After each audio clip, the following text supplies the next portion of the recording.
Do you know which countries began as the world's top carbon emitters? Let's take a step back into the year 1860, the dawn of the Industrial Revolution. This era of rapid industrialization began to shape our world in unimaginable ways, but it also marked the beginning of a significant increase in carbon emissions. Three countries were at the forefront of this revolution: the United Kingdom, Germany, and the United States. These nations, driven by the allure of progress and prosperity, embarked on a journey of industrialization that would forever alter the course of history. The United Kingdom, the birthplace of the Industrial Revolution, led the charge.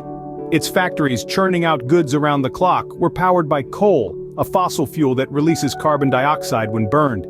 The UK's industrial activities, therefore, contributed significantly to the early rise in global carbon emissions. Across the North Sea, Germany was not far behind. The country's burgeoning steel and chemical industries, powered by its rich coal reserves, also contributed to the rise in carbon emissions. Meanwhile, the United States, a young nation on the brink of its own industrial leap, was gearing up to join the ranks of these carbon emitters.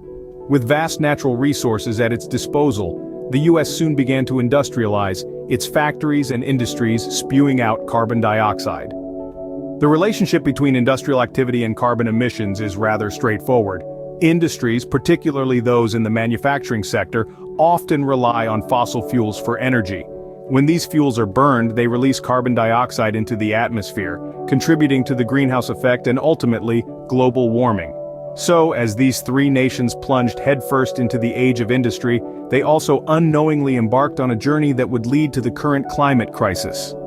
Their industrial activities, while bringing about economic prosperity and advancements, also set in motion a chain of events that would have far-reaching impacts on our planet's climate. And that was just the beginning. Let's see how the landscape shifted as we moved into the 20th century. As we moved into the 20th century, which country do you think took the lead in carbon emissions? If you've guessed the United States, you're right on the money. With the dawn of a new century came a surge in technological advancements and industrial growth for the US, propelling it to the forefront of carbon emissions. The United States, a young nation brimming with potential, began its ascent to industrial prominence, fueled by the boundless energy of coal, oil, and gas. The vast landscapes of the United States were transformed into a patchwork of factories, power plants, and bustling cities. The nation's appetite for growth was insatiable, and so was its carbon footprint.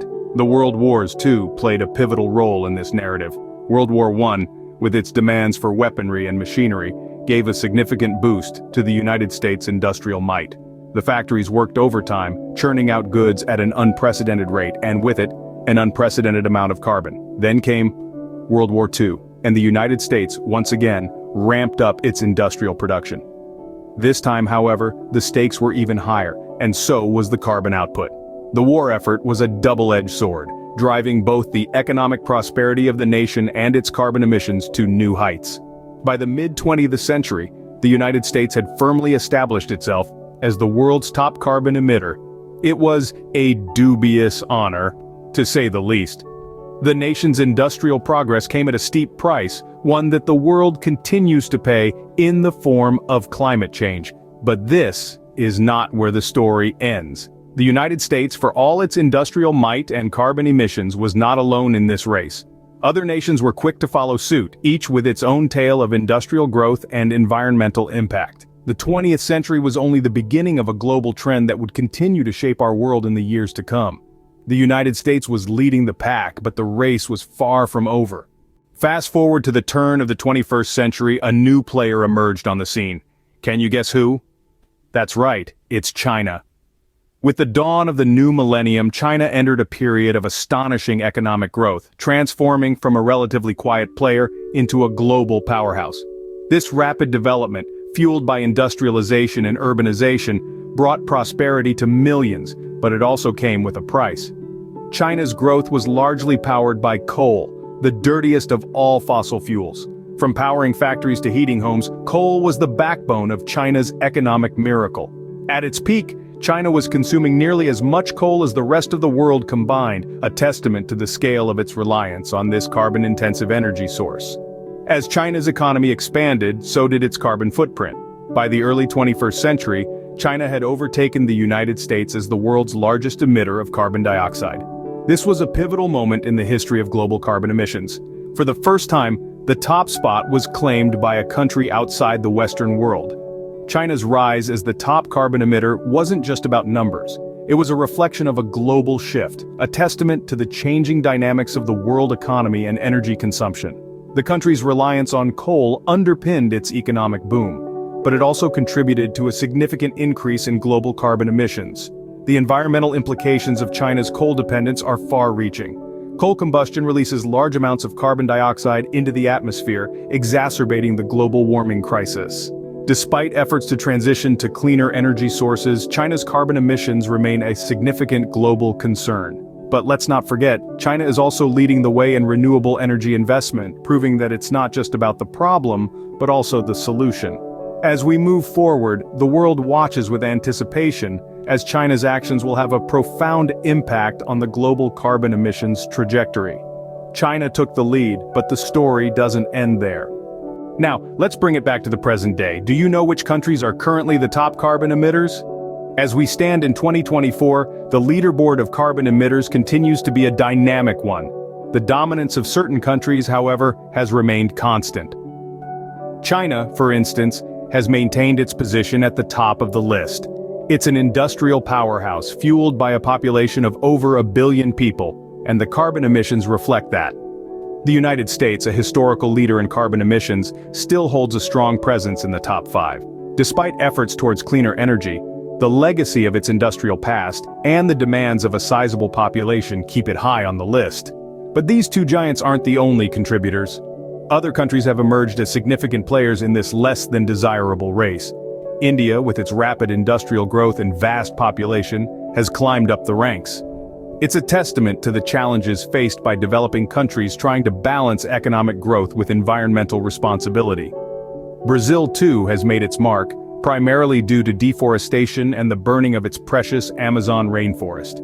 These activities release vast amounts of carbon dioxide into the atmosphere, contributing significantly to Brazil's carbon footprint.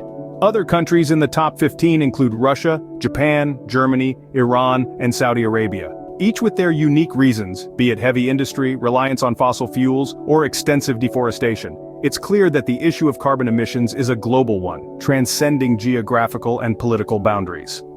It's a challenge that demands collective action and shared responsibility.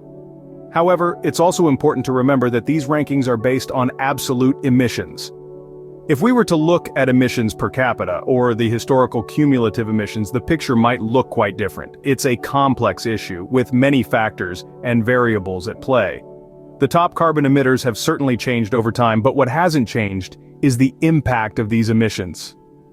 It's a narrative that continues to shape our world and our future, underlining the urgent need for change. So, we've identified the top carbon emitters, but what does this mean for our planet? Well, simply put, it means that we're playing a dangerous game with our home, Earth. The excess carbon emissions from these top emitters are like a thick, insulating blanket wrapped around our planet. This blanket traps heat from the sun, causing the Earth's average temperature to rise, a phenomenon we know as global warming. The consequences of global warming are far-reaching and devastating.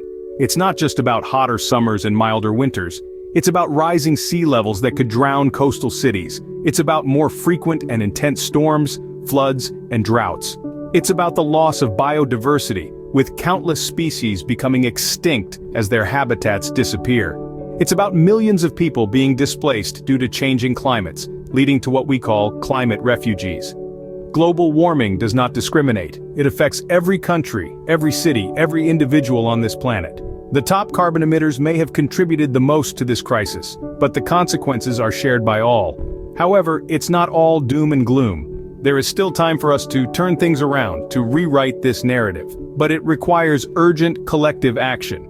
It's not just about the top carbon emitters reducing their emissions, although that is undoubtedly crucial. It's about every country, every industry, every individual doing their part to reduce their carbon footprint. We have the knowledge, we have the technology, we know what needs to be done. It's about transitioning to renewable sources of energy.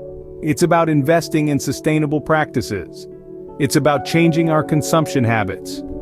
The past has shaped our present, and our present will shape our future. It's up to us to determine what that future will look like. We have a choice. We can continue down this path of destruction, or we can choose a different path, one that leads to a sustainable, healthy, and equitable future for all. The choice is ours.